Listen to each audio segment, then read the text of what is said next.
আমাকে পথটা একটু দেখিয়ে দেবে? ওই জায়গা ভাগটা কৃষ্ণ ছিল ফুলের গাছ, আর ওই জায়গা ভাগটা বড় বৃক্ষ গাছ।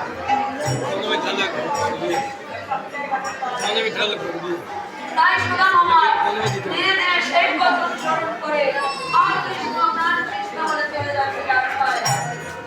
তাড়াতাড়ি গিয়ে দেখতে পায় যারা ইসাই জানিকে লক্ষ্য করে রেখে রেখে বলছে, তুমি কি রাজদারি দাঁড়ি? প্রাণ গোবিন্দ আমার বাল্য জীবনের বন্ধু, আমার বাল্যকালের খেলার সাথী, একটিবার ডাক ছেড়ে দাও। ভিখারির বন্ধু হয় ভিখারির সাথে, রাজার বন্ধু হয় রাজার।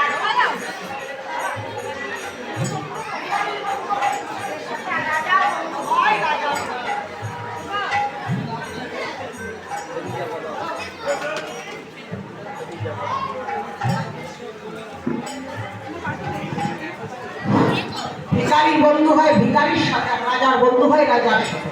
কেমন আছে? তুমি জানো না তাই এই কথা বলছো?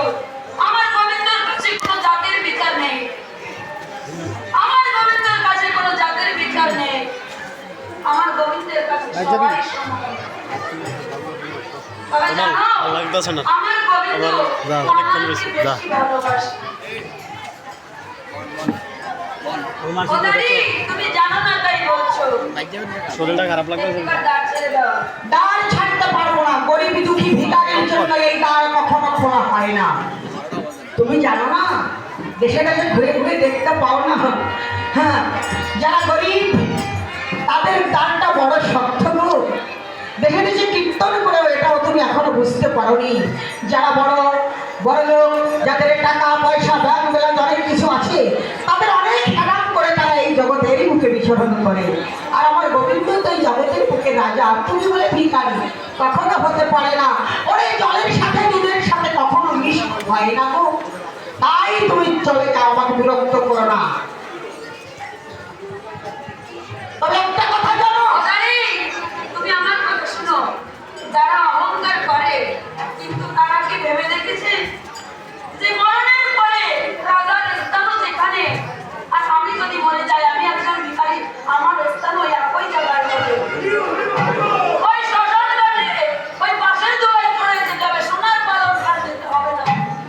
কিন্তু আমরা কয়েকদিন সেটা চিন্তা করি, শুধু আমার আমার আমার আমার করে যাচ্ছি।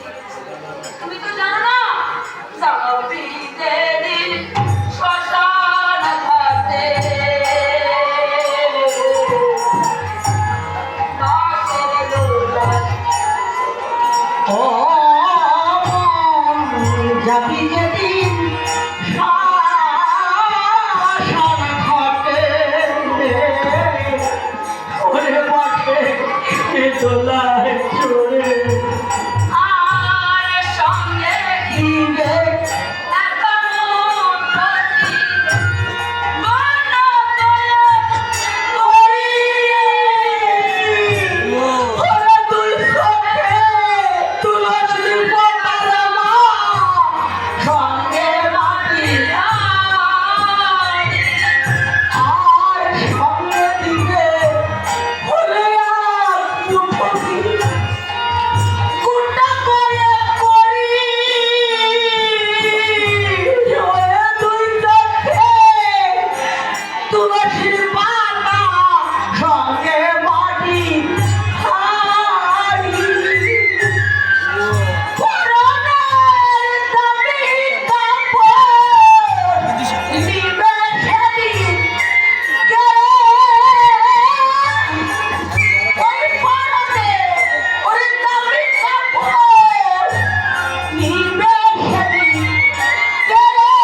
ছোট ভাতাকে আরবার বলেছিস পা ধরি হ্যাঁ, আজ যখন আমার শুধু আমাকে ধাক্কা মেরে ফেলে দিয়েছে তাই আমার প্রাণ গোবিন্দ ছেলে যজ্ঞমঞ্চে তাই চিৎকার করে বলছে, প্রিয়া প্রিয়া প্রিয়া, আমি যে আর সইতে পারছি না প্রিয়া, ও প্রিয়া আমি যে আর সইতে পারছি না। রুক্মিণী ছুটে এসে দেখতে পায় আমার কৃষ্ণ হাউ হাউ বলে গেছে, তাই ডেকে বলেছে, প্রভু গো তোমার চোখে কেন জলের ধারা, একবার তুমি খুলে বলো আজ কেন তুমি এমনি ভাবে যাচ্ছ। ডেকে বলেছে, প্রিয়া গো রুক্মিণী আমার মন বলছি আমার দ্বারদেশে জানি কোন ভক্ত এসে আমাকে উচ্চৈঃস্বরে ডেকেছে। আমার প্রাণ গোবিন্দ ধীরে ধীরে সেই দ্বারদেশে গিয়ে দেখতে পায় দাঁড়িয়ে আছে, তাই দাঁড়িয়ে ডেকে বলছে, বলে দাঁড়িয়ে এই দ্বারদেশে কি কেউ এসেছে, বলেছে এসেছে ওই দেখো কৃষ্ণধর ভিক্ষা চেয়েছে বলে তাকে আমি গলা ঘাট করে ফেলে দিয়েছি। আজ আমার গোবিন্দ গিয়ে দেখতে পায় একই কে, সুদামা সুদামা, দেখে সুদামা তুই এসেছিস ভক্ত, হ্যাঁ ওরে তোর জন্য তো আমি অপেক্ষা করেছি। রে ভক্ত তুই যে আমার প্রাণের ভক্ত রে, ওরে তোর মতো ভক্তের পরশ পাওয়ার জন্য এখনো আমি এই তারা দেশে বসে আছি রে। কেননা এই ভক্ত যে আমার সব, জানিস রে সুধামা, আমি সব সইতে পারি কিন্তু ভক্তের এক ফোঁটা চোখের জল আমি সইতে পারি না। ওই ভক্ত যদি আমার নাম নিয়ে কাঁদে, সেই ভক্তের চোখের জল আমার বক্ষ মাঝে শেল হয়ে বাঁধে। আই ভক্ত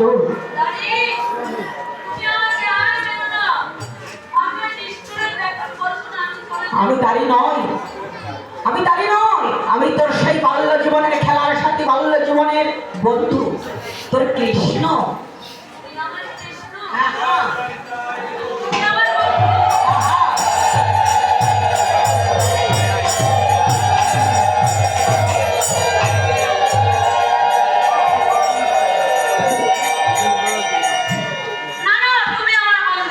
কেন কেন সুধামা? আমার প্রাণ গোবিন্দ তো রাজা নয়, আমার প্রাণ গোবিন্দ রাখাল রাজা, আর তুমি তো সত্যিকারের রাজা।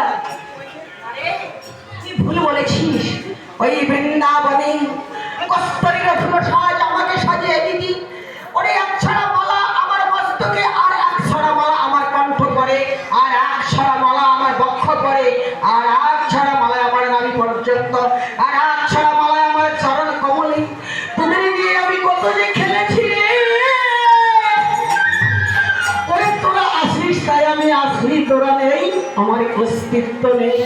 ওই তোরা যে এই জগতের বুকে আমার সব, ওই তোদের মতো শাখাতে আজ আমার এই লীলা আমার সম্মান করতে হবে। ওরে জানিস না তোর মতো ভক্ত না হলে কি সেই তার কাছে ভক্তের কথা তুলে ধরা যায়? ওরে সুদামা আমার জন্য কি এনেছিস শীঘ্র করে আমাকে খেতে দি। তোর জন্য আমি কিছুই আনি, অবশ্যই এনেছিস তোর জন্য।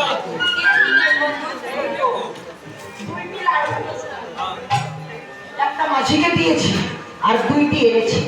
একটা যখনই খেতে যায় রুক্মিণী ডেকে ডেকে কয়, প্রভু প্রভু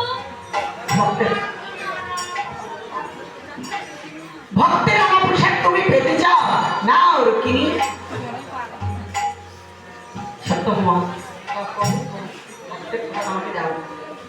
আজ সত্যভামা ডেকে বলেছে, প্রভু ভক্তের আমার পোশাক কি তুমি একাই সেবা করবে?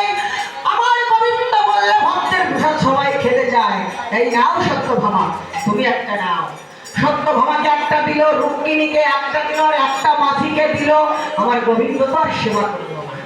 তাই সুধামা মনের দুঃখে কাটছে যে ওরে এই যজ্ঞ মঞ্চে ক্ষীর সর দধি দুগ্ধ ছাড়া আমার ইত্যাদি ইত্যাদি, আর আমার ওই শিলার খুদের লালু কেন আমার কৃষ্ণ সেবা করবি?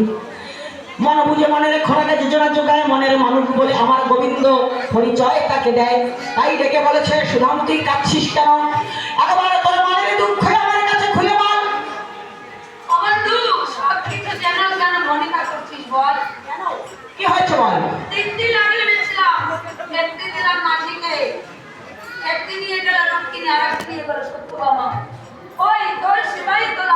ওরে তোর আমার শরম আর সেই চোখের জলের লাড়ু ওটা কি আমি না খেয়ে পারি? তোর সেবা করেছি। কেন ওই যমুনা নদী তোকে পার করেছি? সব কি তুই? হ্যাঁ হ্যাঁ সেবা আমাদের পরিচয়। ওই আমি কেন পরিচয় দিলাম না জানি? যদি পরিচয় দিতাম, তুই যদি না আসতিস আমার এই যজ্ঞে, তাহলে আমার এই যজ্ঞ পূর্ণ হতো না। হে এলাকাবাসী, গ্রামবাসী, আজ এখানে যারা আপনারা আছেন, সুদামার মতো ভক্ত এই যজ্ঞ মাঝে এসেছে, তাই এই যজ্ঞ পূর্ণ হয়ে গেছে, পূর্ণ হয়ে গেছে। সুদামা, এবার আমি যে ভোজন করেছি, আমাকে ভোজন দক্ষিণা দেবা। আমাকে ক্ষমা কর বন্ধু, আমি ওই মার খেতে আর পারবো না। কেন কেন? তুই জানা আজ যার কাছে ভিক্ষার জন্য যাবি সবাই তোকে ভিক্ষা দিবে। ওরে তোর যে সেই পাপের অবসান ঘটেছে, সেই ছোট্টবেলায় চিড়ার খুদের লাড়ু তুই সব খেয়েছিলি, আমাকে দিয়েছিলি না, তাই আজ চিড়ার খুদের লাড়ু আমাকে দিয়েছিস, তাই আজ সেই অপরাধ থেকে তুই ক্ষমা পেয়েছিস। এবার যা সবাই তোকে ভিক্ষা দিবে। হে ভক্তজন, আজ কৃষ্ণ আমার ভোজন করেছে, তাই জানেন ভোজন করলে ভোজন দক্ষিণা দিতে হয়, তাই দক্ষিণার জন্য আপনাদের কাছে যাচ্ছি। দয়া করে সবাই আমাদের ভোজন দক্ষিণা দেবেন, এটাই আমার প্রার্থনা। হ্যাঁ, হরে কৃষ্ণ, হরে কৃষ্ণ, কৃষ্ণ কৃষ্ণ হরে হরে, হরে রাম, হরে রাম।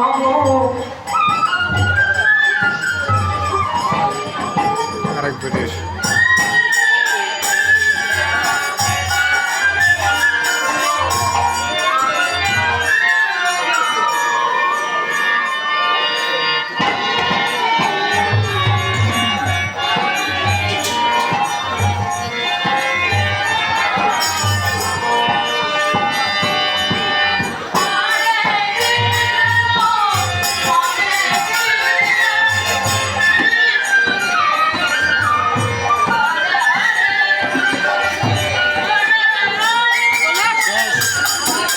সময়